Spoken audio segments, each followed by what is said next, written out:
बाबा जी प्रणाम। रघुवीर दास। चेतना जब जड़ शरीर में प्रवेश करती है तो शरीर कर्म करने में सक्षम हो जाता है। चेतना के बिना शरीर कर्म करने में सक्षम नहीं हो पाता। तो क्या इसका अर्थ ये है कि चेतना के बिना शरीर काम नहीं कर सकता, तो सभी कर्मों का दायित्व चेतना पे है? सवाल बड़ा सुंदर है। प्रश्न चलते जाएंगे। यह एक अंतहीन कड़ी है। और मैंने आपसे पहले भी कहा कि प्रश्न तो पूछो, लेकिन प्रश्नों पर निर्भर ना हो जाओ, क्योंकि प्रश्नों के उत्तर सदा सही नहीं होते। प्रश्न तो बहुत बढ़िया है पुत्र, और ये प्रश्न दो तलों से पूछा जा सकता है। निस्संदेह ये प्रश्न बड़ा सुंदर है, सभी गुत्थियों को खोल देने वाला है। अब आइए इस प्रश्न को हम डाइसेक्ट करते हैं, इसकी चीर फाड़ करते हैं, एनालिसिस करते हैं, देखते हैं इसके भीतर क्या है। चलिए तैयार हो जाइए।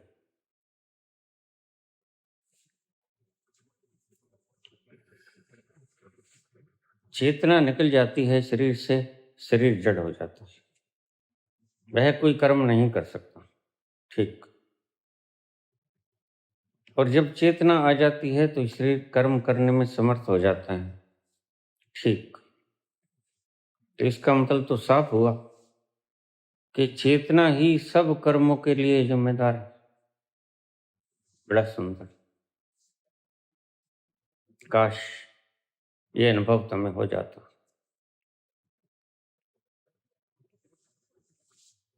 काश ये अनुभव तुम्हें हो जाता। चेतना के बिना कर्म नहीं होता, और चेतना जब निकल जाती है शरीर कोई कर्म नहीं कर सकता, वह एक डेड इंस्ट्रूमेंट हो जाता है। जब चेतना वापस लौटती है शरीर में तो कर्म करने में समर्थ होती है। इसका अर्थ क्या हर कर्म का जिम्मेदार चेतना को ठहरा दिया जाए? बड़ा गहरा प्रश्न है, और मैं तुम्हें कहता हूं कि काश तुम्हारे ये शब्द अनुभव में ढल जाते। व्यक्ति आखिर में जाके क्या पाता है? यही बात तो पाता है। तुम जैसे ही बाहर से अपनी सारी डिटैचमेंट करोगे, मैं कहता हूं सारी शक्ति को कछुए की तरह एकाग्र कर लो, बाहर से खींच लो, बुद्धि में ले आओ, बुद्धि से भीतर हृदय में उतरो, हृदय से भीतर अपने अंतस्थल में उतरो।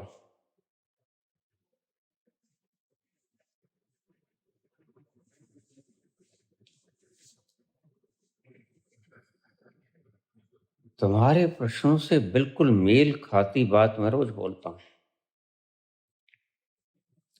मैं तुम्हें कहता हूं कि काश तुमने इस सत्य का अनुभव कर लिया होता। तुम प्रश्न पूछ रहे हो, कोई हैरानी की बात नहीं कि तुम सिर्फ खोपड़ी की खुजलाहट करे। मैं तुम्हें कहता हूं कि काश ये तुम्हारा आत्म अनुभव बन जाता। संत आखिर में क्या पाता है? और संत पहली इमेज रिफ्लेक्शन में क्या पाता है, जिसे सतोरी कहते हैं। सतोरी में संत यही पाता है कि एक बड़े हाथ इस विश्व को नचा रहे हैं कठपुतलियों की तरह। तो नाचा कौन? कठपुतलियां। कठपुतलियां निर्जीव हैं कि सजीव? निर्जीव हैं। सजीव कैसे हुई? उन हाथों की हरकत के द्वारा सजीव हुई। ठीक, यही तो चेतना का काम।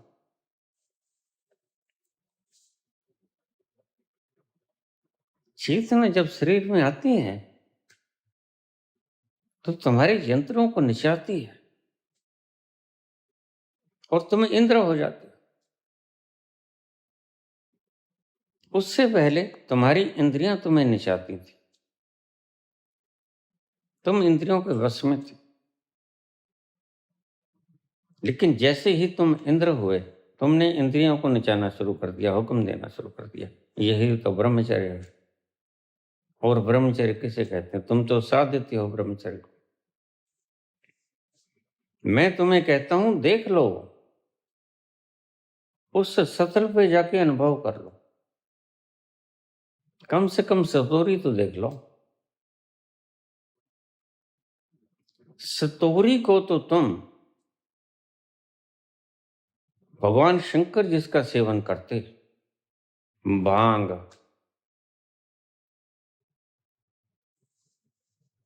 उसका सेवन करके भी सतोरी की झलक को देख सकते हो।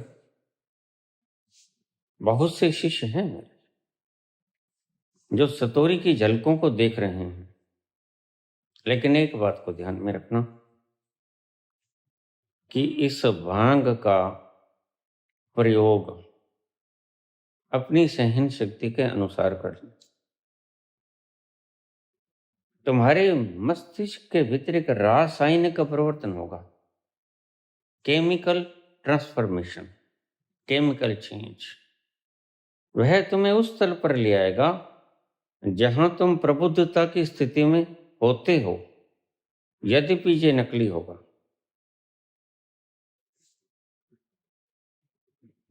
लेकिन सतोरी की झलक से ये तो पता चलेगा कुछ है। तुमने दूरबीन से देखा, जेम्स वेब से देखा, या किसी भी दूरबीन से देखा, लेकिन दूरबीन एक यंत्र की तरह इस्तेमाल किया। तुमने पार ब्रह्मांड से पार कुछ देख लिया, देखा किसी की सहायता से। वो फिर कोई भी टेलीस्कोप था, हर्बल था या जेम्स वेब था, लेकिन क्या वो जेम्स वेब के द्वारा देखा गया अनुभव कि फला तारा वहां पर है, वहां पर है, क्या ये गलत था? नहीं, ये ठीक था। लेकिन तुमने अपनी नग्न आंखों से नहीं देखा, तो तुमने किसका इस्तेमाल किया?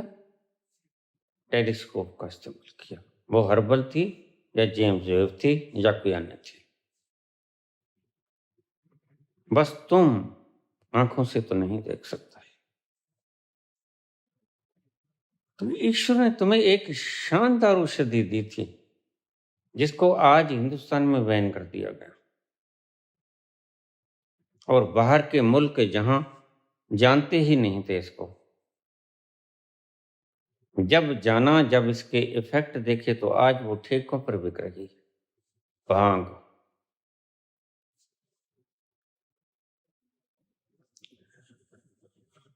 भगवान शंकर इस कैनाबिस सैटाइवा का जो उपयोग करते हैं, ऐसे ही हमारे धर्मशास्त्र भरे नहीं पड़े। जिस धरा पर आध्यात्मिकता का चरम विकास हुआ, अफसोस की बात है कि वहीं यह पौधा भांग बैन कर दी गई। दुख की बात है। अब कहाँ पैदा होते हैं? अब अंधभक्ति पैदा होती है। इसलिए मैं तुम्हें रोज कहता हूं, किसी भी तरह से आप सतोरी का अनुभव कर लो। सतोरी में क्या होता है, यही जो प्रश्न आपने पूछा, ये प्रश्न बिल्कुल ठीक है। जड़ अपने आप से कुछ नहीं कर पाता, चेतना की मौजूदगी के बिना, जैसे कठपुतली नहीं नाच सकती, कठपुतली को नचाने वाले के बिना फिर वह किसे राजा बनाता, किसे रानी, किसे दास, किसे गुलाम। ये बाद की बातें हैं। प्रथम दृष्टव्य क्या है? प्रथम दृष्टव्य यह बात है कि इन कठपुतलियों को नचाने वाली कोई और ताकत है। जो कठपुतलियों से दागों से बंधी है वो चेतना। तुमने प्रश्न तो बड़ा गहरा किया है पुत्र, और इसकी व्याख्या भी उतनी ही गहरी होगी, और तुम्हें इसे उतनी ही गहराई से एकांत लम्हों में बैठकर आजादी से सुनना होगा।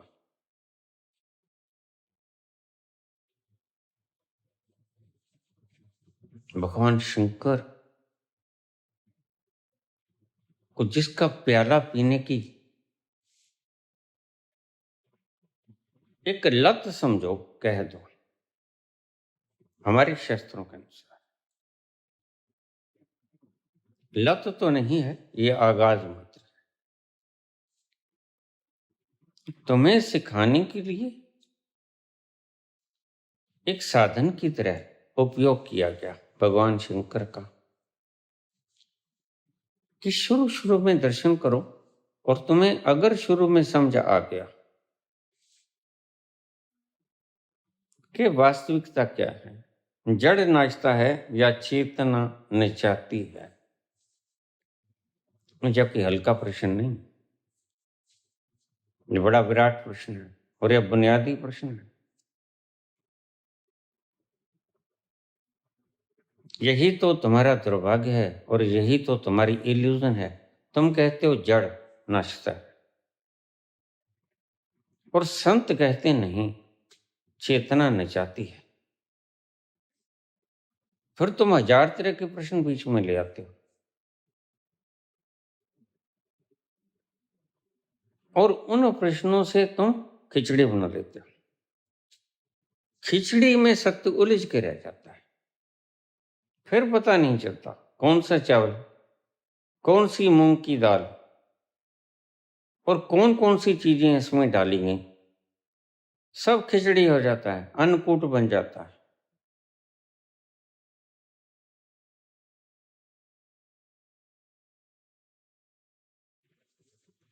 विदेशियों ने इसका प्रभाव देखा, और आज क्यों विदेशी ज्यादा पहुंच रहे हैं? आज क्यों हिंदुस्तान के लोग इतनी मूढ़ता फैलाई जा रहे हैं?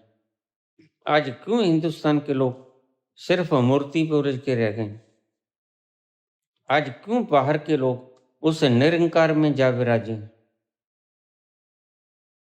उसका एक प्रमुख कारण है कि उन्होंने किसी न किसी सहायता के द्वारा, जैसे हर्बल टेलीस्कोप के द्वारा, हम दूर कहीं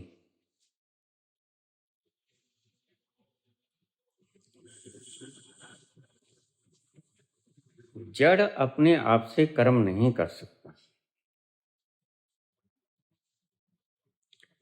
चेतना जब प्रवेश करती है तो कर्म जड़ करता है। प्रश्न बड़ा गजब का है। तो क्या सभी कर्मों के लिए जिम्मेदार चेतना को ही मान लिया जाए? ये ठीक नहीं, बिल्कुल ठीक है। लेकिन पुत्र, यही तो भ्रम है तुम्हें, यही तो भ्रम है, निकलेगा कब? सभी संत यही तो कहते हैं, तुम कुछ नहीं करते। जो करता है परमात्मा करता है। जरा गौर से देखना, क्या तुम्हारे प्रश्न का ये जवाब ठीक नहीं जो संतों ने दिया? चेतना निकली, शरीर कुछ नहीं कर सका। जैसे तुम मैं कहते हो, तो क्या तुम करते थे?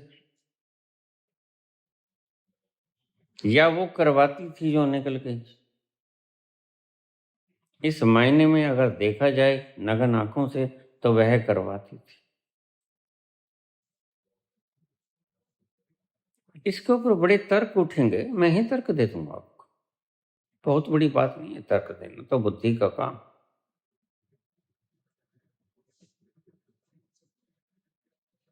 बहुत से तर्क उठेंगे कि उसकी मौजूदगी में काम होता है। प्रकाश की मौजूदगी में काम होता है।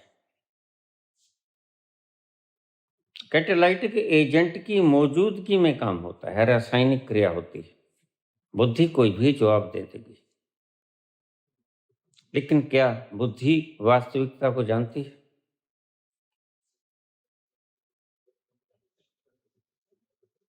इतने विराट संसार को तुम इतने सहजे सहजे से बोल देते हो कि जैसे तुमने ही बनाया हो। तुम इतनी सरल व्याख्या दे देते हो जैसे कि तुमने ही बनाया हो। बड़े आराम से तुम कह देते हो, ये मड़ी मसानों को पूजने से क्या होगा। यह तुम्हारी बुद्धि की निर्मिति है। सत्य तो यह है कि व्यक्ति को बोलना नहीं चाहिए, क्योंकि वह जानता नहीं, और जो जानता है हो सकता है उससे ज्यादा और जानना भी बाकी। यही सत्य है। बड़ा फिलोसॉफिकल सत्य है ये प्रश्न है। जिम्मेदारी किसकी होनी चाहिए, इस बात को कृष्ण कहते हैं। और कोई संत कहता हुआ मालूम पड़ता नहीं। संत बहुत इधर रह जाते हैं। बुद्ध कहते हैं अपदीपो भवा, अपने दीपक को संबंध। जो संत सही पहुंचे, कृष्ण कहते हैं मैं करता हूं जो करता हूं।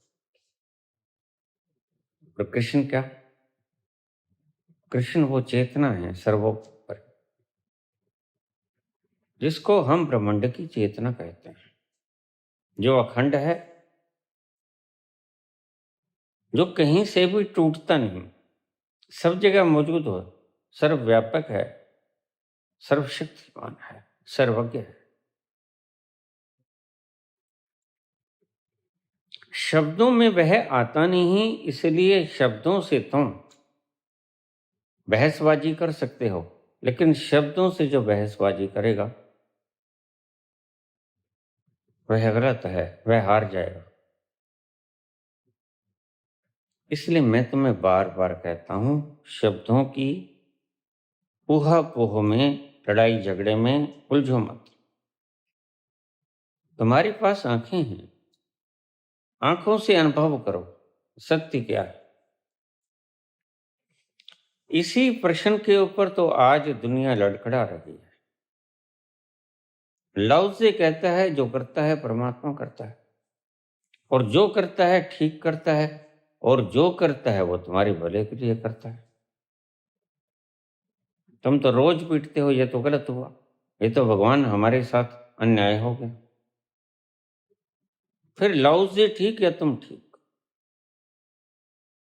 दोनों में से एक ठीक है। दोनों तो ठीक नहीं हो सकते, तो लाओ से ही ठीक है। यद्यपि ऐसे लोगों की संख्या बहुत कम, सभे सियाने एक मत, इनको सियाना कहते हैं कबीर। मूर्ख अपनो अपनी, बाकी सभी लोगों को मूर्ख कहते हैं। जिन्होंने नग्न आंखों से देखा हो, जितनी दूर देखा हो, उसी ही को तो जान पाएंगे। और जिन्होंने अपनी हर्बल टेलीस्कोप से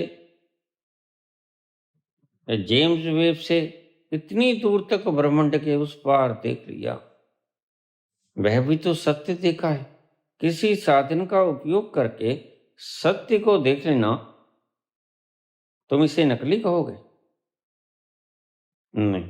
तो कैनविस सटाइवे के द्वारा जो अनुभव किया गया, प्रथम दृष्टव्या, प्रथम बार जो झलक मिली नानक को, तेरा तेरा तेरा तेरा, उसे कहते हैं सतोरी। यह एक झलक है, सब तेरा, सब तू करता। लेकिन आखिरी झलक मिलती है 17.5 साल के बाद बाबा नानक। बस फिर तो चुप हो जाते हैं, फिर तो तेरा तेरा भी नहीं बोलते, क्योंकि तेरा तेरा बोलने वाला मौन हो गया, खो गया।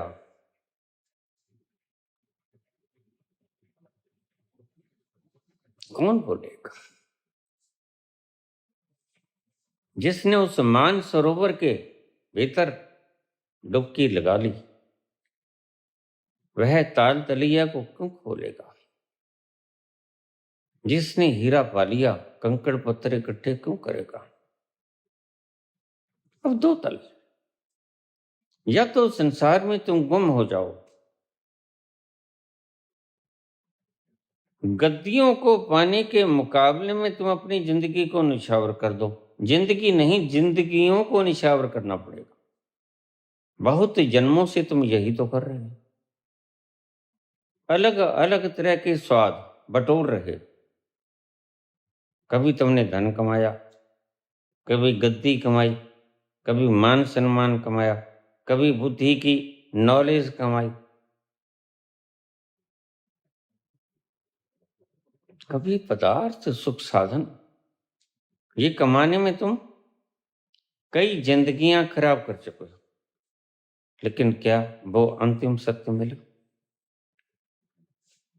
जिसको पाने के बाद व्यक्ति तृप्त हो जाता है, ठहर जाता है, और फिर उसे कुछ पाने की तमन्ना शेष नहीं रहती?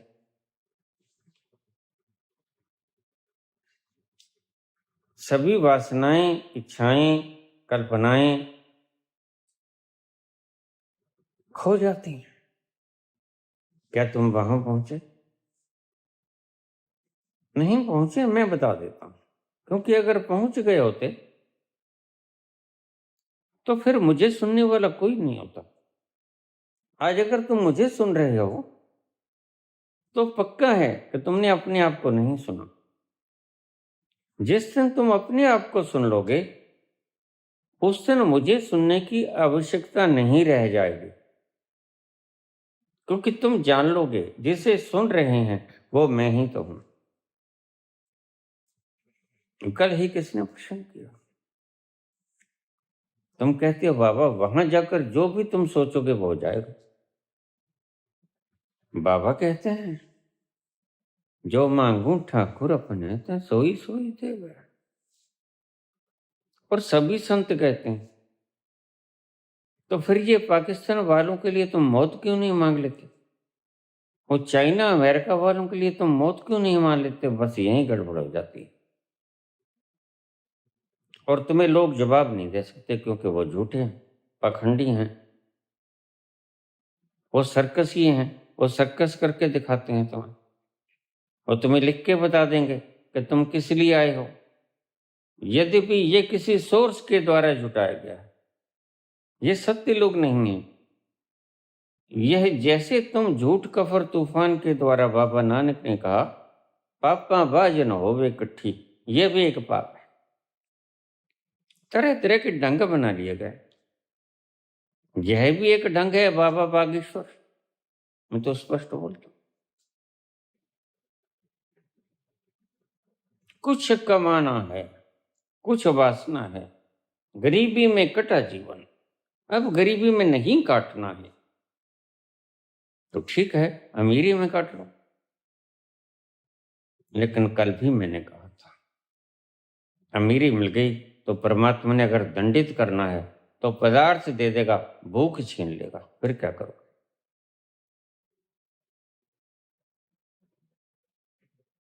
डनलप के गद्दों, पिल्लोस तुम्हारे सामने पड़े होंगे, नींद नहीं आएगी। नींद तो उसकी नियामत है। सभी कुछ होगा तुम्हारे पास, स्वस्थ नहीं होगे, वो नेमत नहीं होगी परमात्मा की। शरीर कहीं से दुखेगा, लाचार होगा अगर उसने कष्ट देना है तो। कुछ उसकी भी नियामतें हैं जो मुख्य हैं। सभी पदार्थ तुम्हारे सामने पड़े हैं और पदार्थों को खाने की भूख ना हो तो क्या करो? सभी बिछौने तुम्हारे पास हों, नींद खो जाए, फिर क्या करो? क्या मेलाटोनिन खा लोगे? सेरोटोनिन खा लोगे? डोपामाइन खा लोगे? उससे नींद आ जाएगी?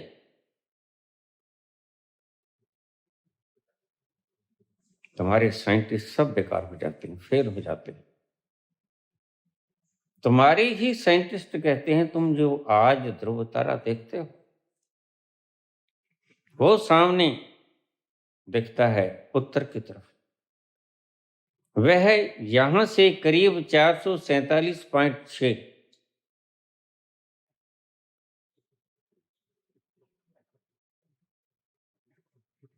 बिजली की रफ्तार से अगर चला जाए तो 447.6 अधिकतम और 390 न्यूनतम, इतने वर्ष लगेंगे। और 2200 गुना बड़ा सूरज से। तुम्हारा सूरज कितना बड़ा है? ध्रुव तारा जिसे तुम एक टिमटिमाता तारा समझते हो, यह 2200 गुना बड़ा है सूरज से। और इसकी रोशनी को धरती पर आने में 390 से 447.6 वर्ष लग जाते हैं, बिजली की रफ्तार से चला जाए तो। क्या तुम जानते हो जो आज सांझ तुम तारा देखोगे वह तारा अभी भी वहां है?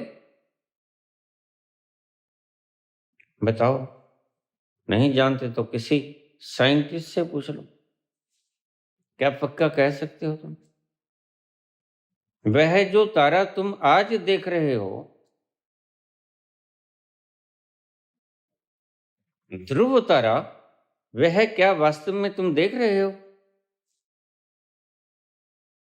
यही तुम्हारा भ्रम टूटता है। वैज्ञानिक कहेंगे नहीं, शायद नहीं, और शायद हाँ। क्या जवाब हुआ? क्योंकि ध्रुव तारा जो तुम्हें अब दिख रहा है यह करीब 440 वर्ष पुरानी तस्वीर है जो तुम आज देख रहे हो। 440 वर्ष पहले था ये, आज है कि नहीं पक्का नहीं। हो सकता है गायब हो गया हो, फिर भी तुम इसे 440 वर्ष तक देखते रहोगे। बड़े मजे की बात है। क्या तुम सूरज को देख पाते हो जो अभी देख रहे हो? क्या तुम्हें पता है ये जो अभी तुम देख रहे हो सूरज, ये अभी का सूरज नहीं, ये 8 मिनट पहले का सूरज है।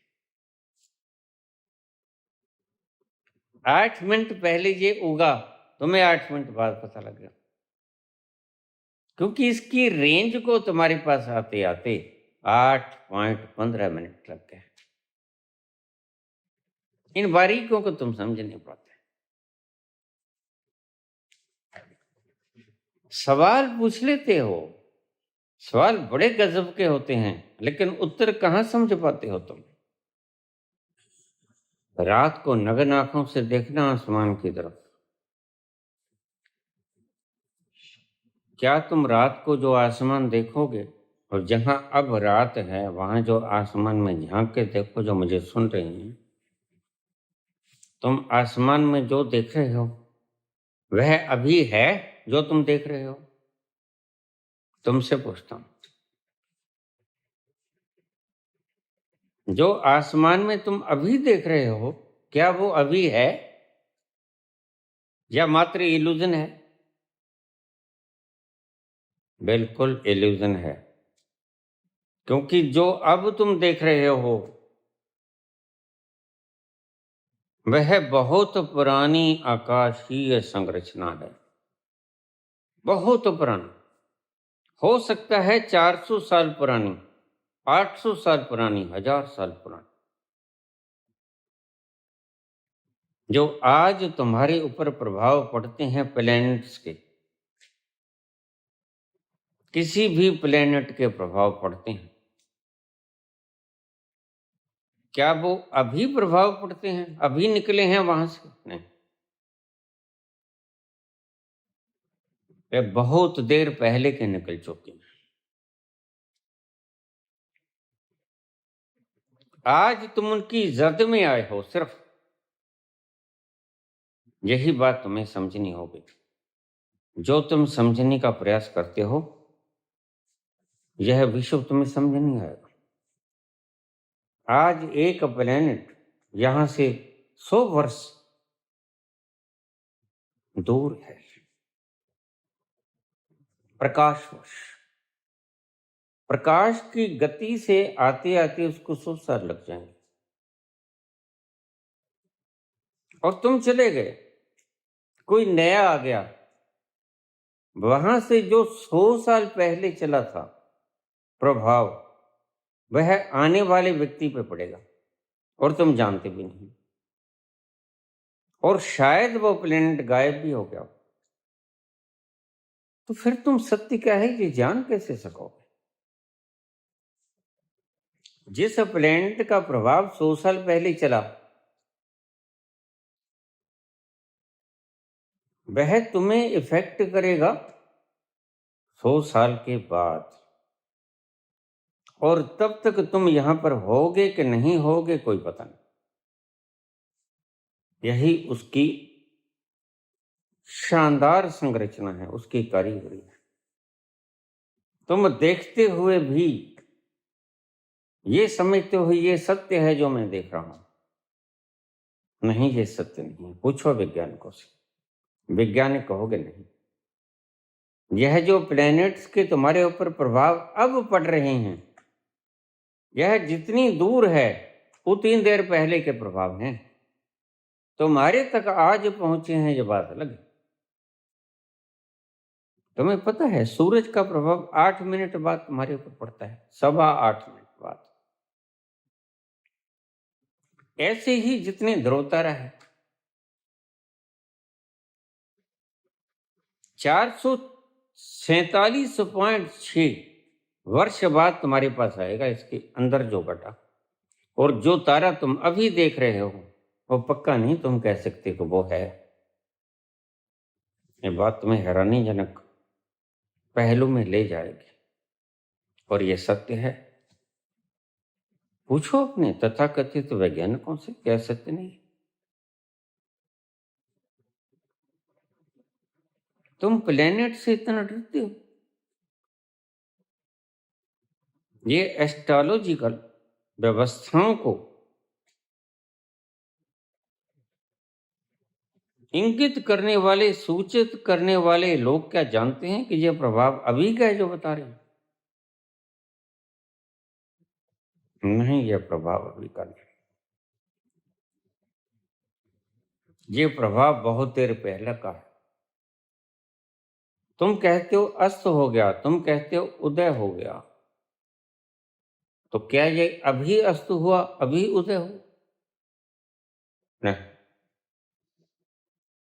ये बहुत दूर की व्यवस्था है, तुम्हारे पास आती है बहुत देर बाद। इसी तरह एक प्रश्न, ये सूक्ष्म का प्रश्न, आने वाली घटनाएं आने वाली घटनाएं तुम्हें देर से पता लगेगा, लेकिन संत उस तल पर जाके देख लेता है। ये बिल्कुल वैसे ही हुआ ना, जैसे आज तुम्हें जो तारा दिख रहा है,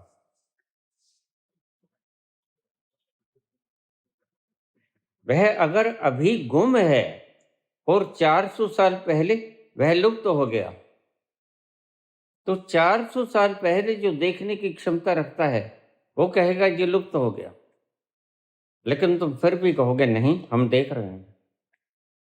नहीं, तुम नहीं देख रहे हो, ये तुम्हारा इल्यूजन है। ये जो भविष्यवाणियां हैं ये उस तल से जाकर देखी जा सकती हैं और बड़े मजे से बताया जा सकता है। तुम्हें भी क्या पता है, ये पक्का कह सकते हो कि तुम अभी हो? बताओ। मैं किसी कल्पना लोक में नहीं बोल रहा हूं, मैं किसी स्वप्निल लोक से नहीं बोल रहा हूं, मैं यहीं आपसे मुखातिब हूं अभी। यह जो संत कहते हैं कितने वर्ष बाद ये हो जाएगा, इतने वर्ष बाद ये हो जाएगा, ये क्या है? ये टाइम ट्रेवल है। बस तुम सिर्फ बुद्धि से व्याख्या कर दी है साइंटिस्ट ने उस स्थल पर जाकर नहीं देखा जहां से चीजें देखी जा सकती हैं। और ऐसा व्यक्ति भविष्यवाणियों में उलझता नहीं, क्योंकि आज जो बात कही गई वह उसने देख ली और घटेगी वो 400 साल के बाद। फिर वह भविष्यवाणी करेगा आज से 400 साल बाद ऐसा होगा, यद्यपि उसने देखा आज ही लिया। आज से 2000 साल बाद ये होगा, यद्यपि देख उसने अभी लिया। जहां सब गड़बड़ है, ये तुम्हारी नजरों का धोखा नहीं है, ये सत्य है। अब तुम रात को आसमान में देखना चमकते हुए तारों को, तुम बिल्कुल सत्य कहोगे ये हैं, तस्वीर खींच लो। लेकिन ये कहाँ है? ये जैसा तुम देख रहे हो, इनमें से बहुत से तारे सैकड़ों साल पहले खत्म हो गए, तुम्हें आज भी दिख रहे हैं। इसका अर्थ क्या है? इसका अर्थ है इसकी रोशनी पहुंचने में वक्त लग रहा है तुम्हारे पास, जैसे सूर्य की रोशनी पहुंचने में वक्त लग गया 8 मिनट का। वैसे ही जितनी दूर कोई तारा है वह उतनी दूर की खबर देता है कि आज तुम्हें खबर देता है कि ये है, लेकिन वो आज है कि नहीं है ये तुम पक्का नहीं कह सकते। ध्रुव तारा तुम देखोगे शाम को पाओगे, बिल्कुल है, लेकिन जैसे ही ये लुप्त हो जाएगा उसके 400 साल बाद ये दिखेगा बाद तक, फिर अचानक तुम पाओगे ये लुप्त हो गया। लेकिन ये दोनों बातें तुम्हारी गलत है। 400 साल बाद ये लुप्त नहीं हुआ, ये 400 साल पहले ही लुप्त हो गया था। यही है भविष्यवाणियां। फिर सत्य क्या है? सत्य उस तल से देखा जाता है जो मैं बार बार बोलता हूं और तुम अपनी बुद्धि से डिनाई कर देते हो। तुम कहते नहीं, ये गलत। तुम सियाने हो जाते हो, संतों से सियाने तुम कैसे हो सकते हो?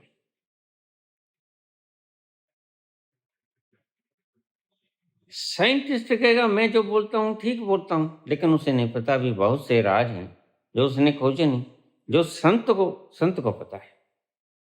संत से बड़ा न तो कोई वैज्ञानिक है, न कोई दूरदृष्टा है, न कोई सत्य को जानने वाला सत्य का द्योतक है।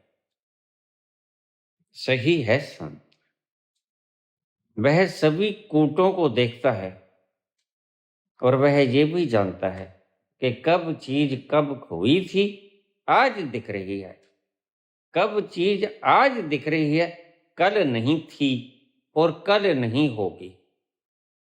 ये बड़ी गहरी गहरी गुंजलदार बात मैं तुम्हें बता रहा हूं। और तुम इस वीडियो को समझने के लिए तुम्हें बहुत बार कंगालना होगा इसे। जैसे जैसे विज्ञान तरक्की करेगा, वैसे वैसे इन बातों की सार्थकता तुम्हें नजर आएगी कि कभी कोई व्यक्ति इतने साल पहले बोला था, वह बोला कैसे, तुम तब भी नहीं जान पाओगे अगर तुम उस तल पर नहीं जा पाए। तो मैं बार बार तुमसे अनुरोध करता हूं कि तुम एक बार इस बात को क्लियर कर लो, जो कि उसके होने का थोड़ा सा प्रमाण मिल जाए, होगी तो झलक, जिसे मैं सतोरी कहता हूं। संतों ने सतोरी कहा, बाबा नानक ने सतोरी कहा। क्या कहा सतोरी में? तेरा तेरा तेरा तेरा तेरा। फिर बाबा नानक गलत हैं या तुम गलत? जिसके बैग में डल रहा था सामान, वो समझता था ये पागल हो गया। उसे नहीं पता था कि ये आज सियाना हुआ। नानक उस दिन सियाने हो गए जिस दिन तेरा तेरा की बात कही। उससे पहले नानक सियाने नहीं थे, तुम्हारी तरह थे। नानक उस दिन सियाने हो गए और उसके बाद वक्त आया, 17.5 वर्ष बीते, जबकि वो बुद्धत्व को उपलब्ध हुए। और धीरे धीरे धीरे धीरे उन्होंने परम की यात्रा शुरू रखी। और एक दिन वो भी आया जब वो समुद्र में विलीन हो गए। लेकिन कुछ लोग ऐसे जिन्होंने आत्मज्ञान कर लिया, बस वो मुक्त हो जाएंगे, उनकी बूंद समुद्र में मिल ही जाएगी। वो किसी कारणवश ठहरे हैं। तो तुम्हें मैं एक बात कहता हूं, बार बार कहता हूं, कि तुम एक बार किसी तरह उस सतोरी की झलक देखो। सत्य क्या है जी जान लो, क्योंकि अभी तुम्हारे पास आंखें नहीं। अभी कोई कह देता है ये रंग हरा है, और 100 अंधे तुम्हारे पीछे लग जाते हैं। वो कहते हैं हाँ हरा है, हरा है, हरा है, और हरा वो होता है। सारी दुनिया उसके पीछे लग जाती है, हाँ हरा है। एक कोई आंख वाला आ जाता है। तुम गिनती से प्रमाणिकता देखते हो, और वह जो एक आता है जो कहता हरा नहीं, ये तो गेरुआ है। तुम उसकी खाल नोचने को पड़ते हो। गेरुआ कैसे, जब इतने लोग मान रहे हैं? भाई इतने लोग अंधे हैं, एक को दिख रहा है, उसका क्या कसूर है बेचारे का?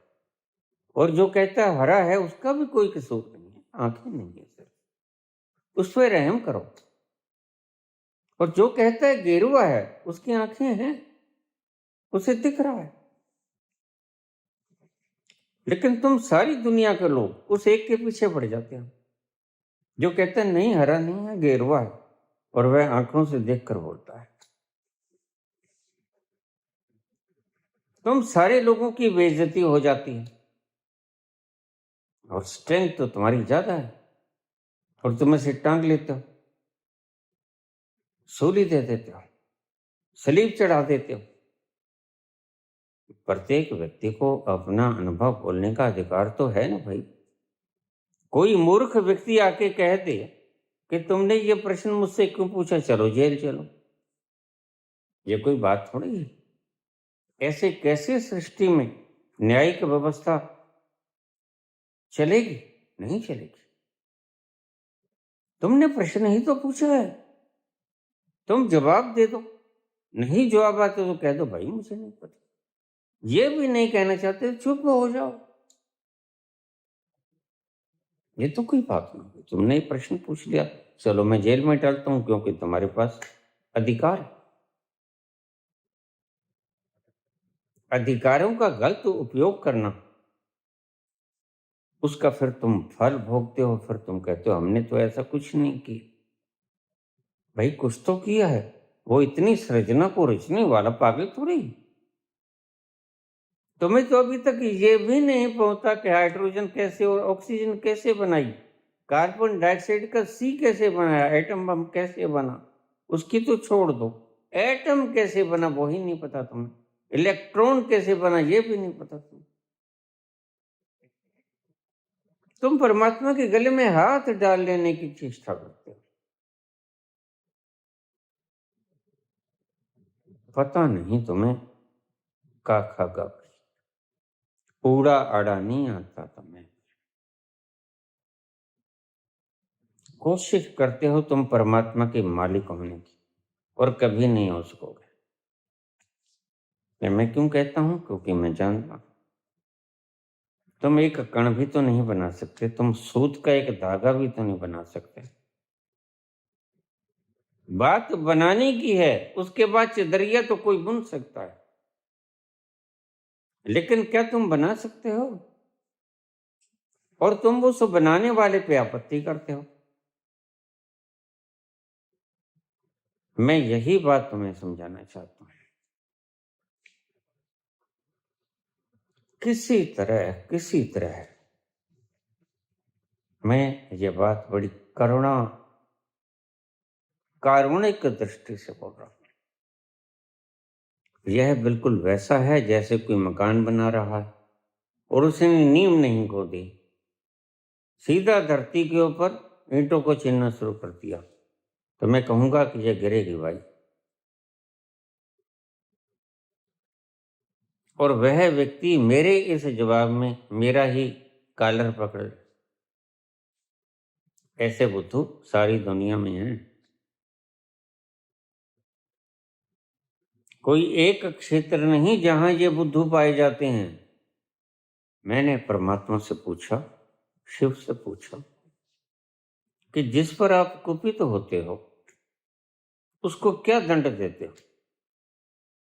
हंसना। तो बाबा बोलने लगे, जिस पे मैं अति कुपित होता हूं उसे राजनीतिज्ञ बना देता हूं।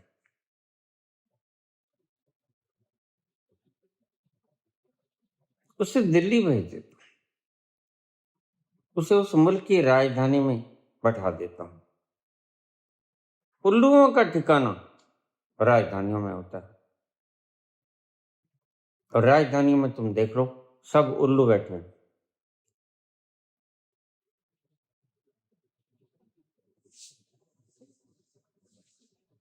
उल्लू तो एक ही बहुत होता है, जहां इतने सारे उल्लू बैठे बर्बाद गुलस्तां करने को, बस एक ही उल्लू काफी था।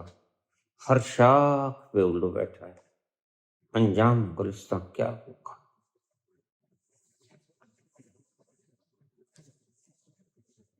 पुत्र तुमने सवाल तो बहुत बढ़िया किया।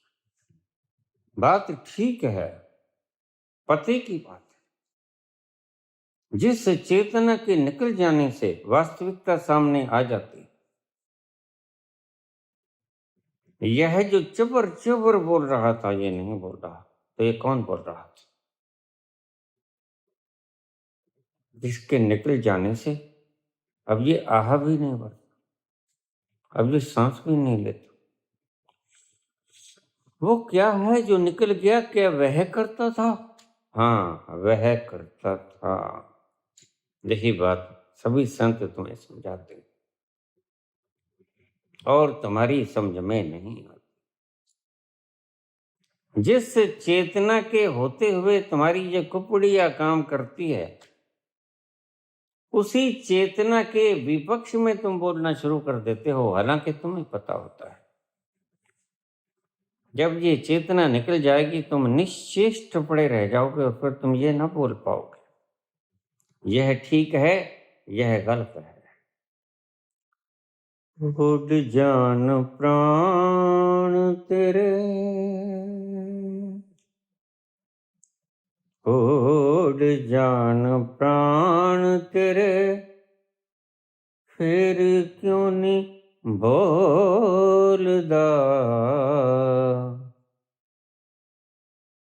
उड़ जान प्राण तेरे, फिर क्यों नहीं बोलदा, होमे वाली कुंजियां तू, फिर क्यों नहीं खोलदा, किथे तेरी आकड़ां ते किथे अभिमान होए, किथे तेरी आकड़ां ते किथे अभिमान होए, पलता परोसा कोई ना, ऐसी तेरी जान होए, मिट्टी दया बंदिया तू कादा करे मान होए, पलता परोसा कोई ना, ऐसी तेरी जान होए, मिट्टी दया बंदिया, मिट्टी दया बंदिया तू कादा करे मान होए, पालता भरोसा कोई ना, ऐसी तेरी जान है। उड़ जान प्राण तेरे, फिर क्यों नहीं बोलदा, होमे वाली कुंजियां तू फिर क्यों नहीं खोलदा, कि मैं हूं तब क्यों नहीं कहता, किथे तेरी आकड़ा, वह अहंकार कहाँ है तेरा, किथे अभिमान होए, पालता भरोसा कोई ना, ऐसी तेरी जान होए, बेटी दया बंदिया तू कादा करे मान। यही सारे संत कहते हैं। जब ये निकल जाता है तो फिर तुम कहाँ काम कर सकते हो, और आज नहीं कल विज्ञान इस बात को खोज लेगा कि चेतना के आने से ही गतिविधियां शुरू होती हैं। ये बात अलग है कि कुछ लोग, उनका निहित स्वार्थ कुछ और होता है। बस वो कहते हैं कि आप संस्था को मजबूत बनाओ, मजबूत खुद होना चाहते हैं। संस्था के नाम के ऊपर आपको मूर्ख बनाते हैं।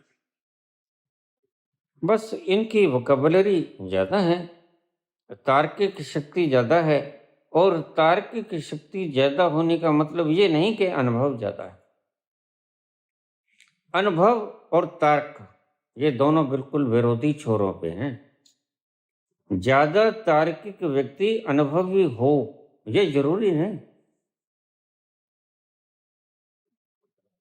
हाँ, अनुभवी व्यक्ति तर्क दे सकता है, लेकिन तार्किक व्यक्ति अनुभव में नहीं जा सकता। तार्किक व्यक्ति अनुभव में जाने से पहले जिससे तर्क आता है बुद्धि, उसको छोड़ना होगा। बुद्धि को छोड़कर जाना होता है उस मकाम पर जहां उसी चेतना के दर्शन होते हैं।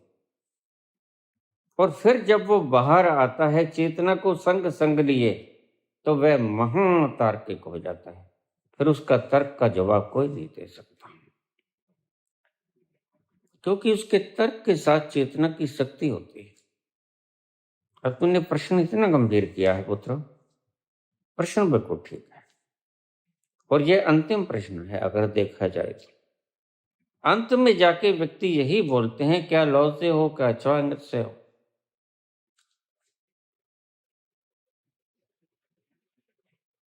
कृष्ण हो, कबीर हो, नानक हो, मीरा हो, सभी यही बोलते हैं। लाओ से हूं, च्वांगत से हूं, करता है वह करता है, और तुम उस चेतना को जानते तक भी नहीं। इसलिए मैं कहता हूं इन दार्शनिक किताबों को आग लगाता हूं। इनको गंदे नाले में नहीं फेंकना है तो गंगा में बहा दो, वो तो पवित्र है। मैं ऐसे ही नहीं बोलता हूं, मैं सत्य बोलता हूं, सत्य का दर्शन करके बोलता हूं कि बहा दो इनको गंगा में। ये तुम्हारी खोपड़ी में सूचनाएं भर देंगी, लेकिन तुम नहीं मानते। तुम इनको देखते हो, बड़े प्रश्न रोज आते हैं, प्रश्न तो तुम्हारी कभी खत्म नहीं होंगे, लेकिन काम के प्रश्न मैं ले लेता हूं। प्रश्न तो मुझे बहुत आते हैं, पहले व्हाट्सएप पे आते थे, अब पत्रों में आते थे। लेकिन हर प्रश्न काम का हो ये जरूरी नहीं होता, इसलिए कृष्ण कहते हैं ये मेरी लीला है। राम कहते हैं ये मेरी लीला है। जहां बहुत सी घटनाएं घटेंगी, तुम रोगे, तुम हंसोगे, तुम बा बेभोर हो जाओगे, तुम नाचोगे, तुम उदास भी हो जाओगे, वैराग भी आएगा, सब कुछ होगा, लेकिन यह सत्य में नहीं होगा। बड़े कमाल की बात है। कृष्ण कहते हैं मेरी लीला है, और हमने भी कहा यह कृष्ण की लीला है, यह सत्य नहीं, यह राम लीला, यह सत्य नहीं है। इसको लीला की तरह लो। फिर एक मिनट, यह सूक्ष्म का प्रश्न थोड़ा सुन ले।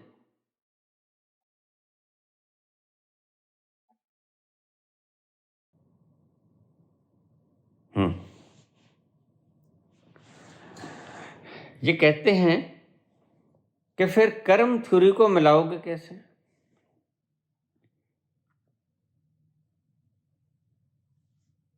अगर ये लीला है तो कर्म थ्योरी जो आपने इतने प्रवचन दे दिए, उसके साथ इस प्रवचन को भिड़ाओगे कैसे, मिलाओगे कैसे? लीजिए मिला देते हैं।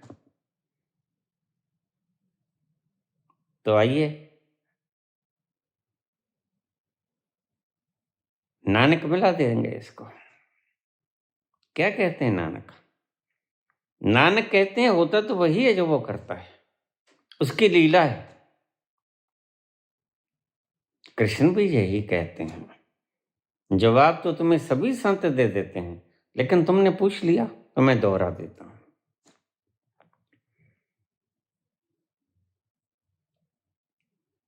कृष्ण जवाब देते हैं कर्मण्येवाधिकारस्ते मा फलेषु कदाचन। मेरी शरण में आ जा, मैं अपने आप करवा दूंगा तुझसे जो करवाना है। मैंने इन्हें मार दिया, तू धनुष उठा ले, बस एक लीला खेल ले कि तूने इन्हें मार दिया। है तो लीला, मेरे द्वारा ये मारे गए हैं। और नानक इस चीज की विवेचना ऐसे करते हैं, है तो लीला, तुम कुछ नहीं कर सकते, तो फिर क्या करो? अपने जीवन की पतवार उस विराट के हाथों में, अज्ञात के हाथों में देख लो। यद्यपि तुमने वो देखा नहीं है, अपने जीवन की नैया की पतवार उस अज्ञात के हाथों में सौंप दो। जो उसने कराना है करवा तो वो फिर भी लेगा, होगा तो वही, लेकिन उसके हाथ में सौंप दो। काहे सरदर्दी लेनी है जब तुम कर ही कुछ नहीं सकते? बड़ा गुस्सा हो गए आचार्य, ये सर लोग, इनकी खोपड़ी बड़ी काम करती है, बड़े नाराज होंगे, तर्क पे तर्क बैठाए जाएंगे। ऐसा कैसे हो सकता है? फिर ये बनाया क्यों था? बनाया उसकी मर्जी से, बना सकता था, बना लिया। तुम बना लो भाई, तुम्हें कौन रोकता है? मुझसे लोग पूछ लेते हैं भगवान ने सृष्टि बनाई क्यों? तो उसने बना ली, वह बना सकता था, तुम बना लो अगर बना सकते हो तो। नहीं, ये कोई जवाब ना हुआ, फिर और जवाब तुम दे दो भाई। वह बना सकता था, उसने बना ली। वह खिला सकता है, वो खिला रहा है। तुम ना बना सकते हो, ना खेल खिला सकते हो। तुम्हारे हाथ में कुछ भी नहीं। तो नानक कहते हैं कि अपनी नैया की बागडोर जो तुध पावे सही पलिकार, तू सदा सलामत निरंकार। तू जो करता है वो ठीक करता है। इसलिए हे मानव, कुछ भी होता है उसको स्वीकृत करने के लिए सदा तैयार रहे। जो भी कुछ होगा वो शुभ होगा, जो हुआ वो शुभ हुआ, जो हो रहा है वो शुभ हो रहा है।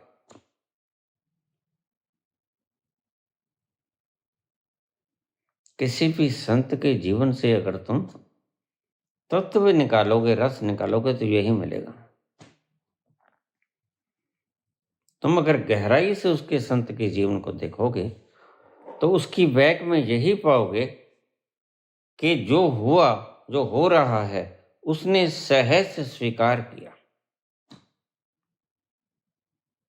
मेरा ही शिष्य मेरे 40 थप्पड़ मार जाता है, 44, मैं कुछ नहीं बोलता।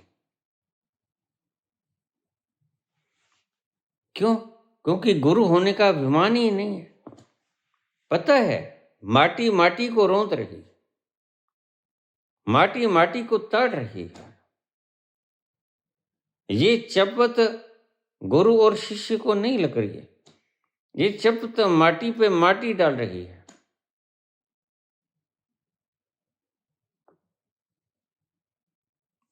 अगर व्यक्ति ये जान लेता है, बुद्ध ने ये जाना, तो लोग थोक जाते थे, गालियां निकालते थे। तो बुद्ध क्या कहें, मैं कपिल वस्तु को छोड़ के आया।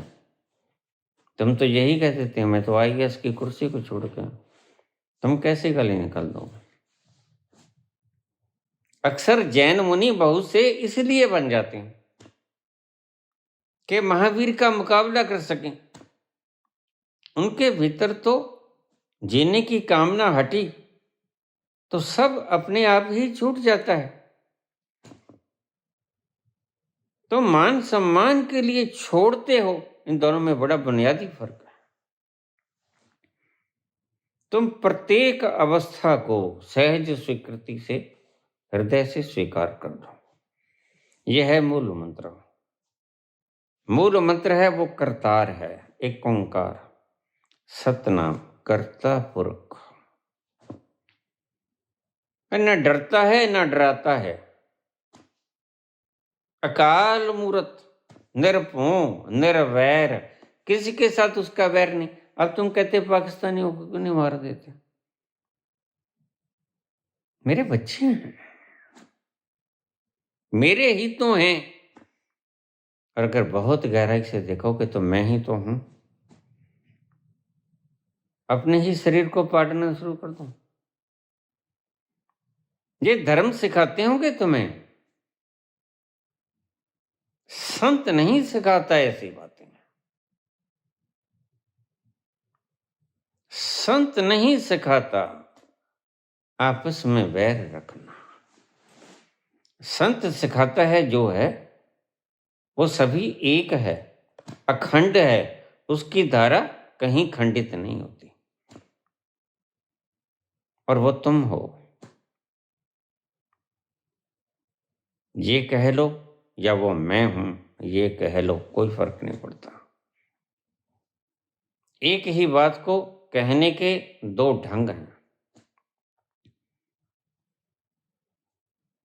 अगर तुम सब कुछ कर सकते हो तो वहां जाके तुम उड़ा क्यों नहीं देते हो चीन को, ये पाकिस्तानियों को? नहीं, वहां भेद खोकर जाना होता है। तुम्हारी ये ईर्ष्या और द्वेष और नफरत की आग लेके वहां तुम जा ही नहीं सकते। तुम्हारी आग, नफरत, बुद्धि, जूतियों, जहां पर जूतियां निकाली जाती हैं वहां पर इसको रखना पड़ता है पहले।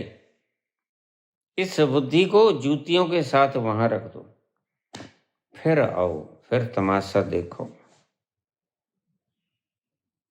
तुम इस आग को लिए लिए वहां जाना चाहते हो, राम मंदिर में तुम इस आग को लेके जा सकते हो, लेकिन वो मंदिर तुम्हारा बनाया हुआ है। ईश्वर के मंदिर में, मन के अंदर में जो मंदिर है उसके द्वारा बनाया हुआ, उसमें तुम ये नहीं सब कुछ कबाड़ खाना लेके जा सकते। उसमें तो शुद्ध शुद्ध जाता है, उसमें तो सत्य सत्य जाता है। उसमें तुम्हारा कबाड़ खाना ये तुम्हारे पॉलिटिशियंस ने किसी निहित स्वार्थ के लिए बनाया होगा, लेकिन निहित स्वार्थ भी उनके कहाँ हल होते हैं? यही तो गलती है उनकी। वो कहते हैं हमने बड़ा मजा लिया। किसने मजा लिया? मजा तो इंद्रियों ने लिया। तुमने कहाँ लिया? तुम तो साक्षी थे। बस तुम्हें इसी बात का नहीं पता। तुम अज्ञानी हुए हुए सभी चीजों को देखते रहते हो। शरीर भोगता है, तुम देखते हो और तुम कहते हो मैंने भोगा।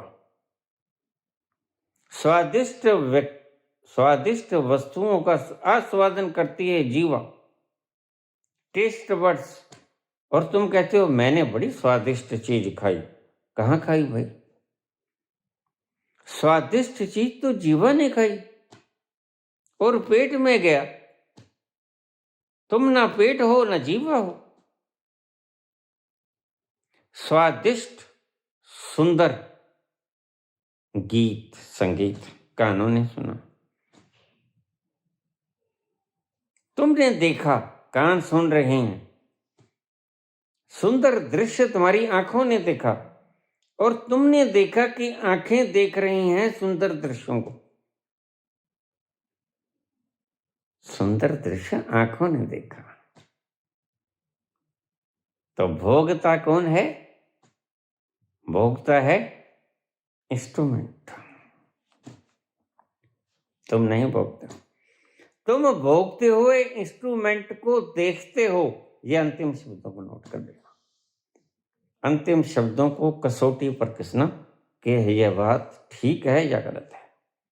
अभी तो तुम्हें एक का पता है कि तुम शरीर हो, तुम मन हो, सब तुम ही भोगते हो, तुम ही भोगते हो, तुम ही करते हो। यह तुम्हें पता है। तुम्हें अभी दो का नहीं पता लगा। मैंने तुम्हें एक प्रवचन में बताया था, पहले एक से दो होना पड़ेगा। शरीर अलग और तुम अलग। शरीर जो भोगता है और तुम जो भोगने वाले को देखता है। पहले एक से दो और फिर दो से फिर एक होना पड़ेगा। उस तत्व में जाओगे जहां तुम वास्तव में हो, जो प्रेम का स्वरूप है।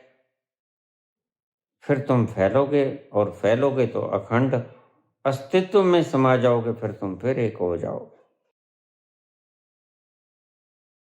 तुम भोगते नहीं हो, भोगती हैं इंद्रियां। तुम सिर्फ इन इंद्रियों को भोगते हुए देखते हो। यही तुम्हारा इल्यूजन खत्म होना चाहिए। सारी स्पिरिचुअलिज्म, सारा अध्यात्म इसी कंक्लूजन के ऊपर खड़ा है। अगर तुमने ये देखा नहीं, सिर्फ जीवा की शब्दों से तुमने व्याख्यायित किया, वो गीता हो, फिर वो उपनिषद हो या अष्टावक्र गीता हो, इससे कोई फर्क नहीं पड़ता। फिर तुमने जीवों की लपालप की। यह सत्य नहीं है। तुमने कभी भोगा नहीं। वो कहानी बड़ी देर हो जाएगी, मैंने सुनाई बहुत बार। कृष्ण कहता मैं बाल ब्रह्मचारी हूं, और मां यमुना से कह दो कि कृष्ण हमारे प्रिय अगर बाल ब्रह्मचारी हैं तो रास्ता दे देना, और यमुना रास्ता दे देती। थाल सजा के ले जाती हैं सखियां और खिलाती हैं दुर्वासा को। दुर्वासा सारा चट कर जाता है। यमुना उस दिन उफान पर थी, तो गोपियां कहने लगी गुरुदेव अब उन्हें वापस भी जाना है। जब हम आए थे तब तो हमें सूत्र बता दिया था, अब हम जाएं कैसे? आप कोई सूत्र बताएं। उफान पे है, पुल डूब गया है, पुल दिखाई ही नहीं देगा कहाँ है। तो दुर्वासा कहने लगे, पुत्रियों तुम ऐसे करो, तुम माँ यमुना से बोल देना कि अगर दुर्वासा ने कभी कुछ नहीं खाया, कभी कुछ नहीं खाया, तो माँ रास्ता दे दे। फिर वो हंसने लगे। ये क्या अजीब है ना, यही मैं कहता हूं, ये अजीब दुनिया में तुम जी रहे हो, जहां सत्य का पता किसी एक को लगता है और वही कबीर हो जाता है, वही नानक हो जाता है, वही कृष्ण हो जाता है। और गई सखियां, गई गोपियां जाके प्रार्थना की, हे माँ, अगर हमारे प्रिय कृष्ण के गुरुदेव दुर्वासा ने कभी कुछ नहीं खाया, अभी खिला के आ रहे हैं, तो माँ रास्ता दे दे। माँ रास्ता दे देती है। सत्य क्या है? प्रमाणिक हो गया है तो कहानी, लेकिन तुम्हें समझाने के लिए कि ऐसा है सत्य। कहानियों से समझ में तुम्हारे आ जाता है, लेकिन तुम थीम तक फिर भी नहीं पहुंच सकते। जिसे तुम ऐश कहते हो, वो ऐश तुम नहीं लेते। हाँ, ऐश तुम देखते जरूर हो, इंद्रियों को ऐश लेते हुए देखते हो, इंद्रियों को दुखी होते हुए भी देखते हो, इंद्रियों को कष्ट होता है, तकलीफ होता है, दर्द होता है, तुम देखते हो। You are only witnessing, observer, you are observer. तुम सिर्फ ऑब्जर्व करते हो। बड़ी पीड़ा है शरीर को, कैंसराइटिस है। तुम भोग नहीं रहे होते, भोग तो रही होती है इंद्रियां। तुम भोगते हुए इंद्रियों को देख रहे होते हो। बस जिस दिन तुम इस तल पर पहुंच गए, उस दिन तुमने सत्य को पा लिया और तुम सदा के लिए उस आनंद में उतर जाओगे जिस रस को उपनिषद कहते हैं रसो वैसा। श्री कृष्ण गोविंद हरे मुरारी, हे नाथ नारायण वासुदेव। श्री कृष्ण गोविंद हरे मुरारी, हे नाथ नारायण वासुदेव। पितु मात स्वामी सखा हमारे, हे नाथ नारायण वासुदेवा। श्री कृष्ण गोविंद हरे मुरारी, श्री कृष्ण गोविंद हरे मुरारी, हे नाथ नारायण वासुदेव। पितु मात स्वामी सखा हमारे, पितु मात स्वामी सखा हमारे, हे नाथ नारायण वासुदेवा। श्री कृष्ण गोविंद हरे मुरारी, हे नाथ नारायण वासुदेवा। श्री कृष्ण गोविंद हरे मुरारी, हे नाथ नारायण वासुदेवा।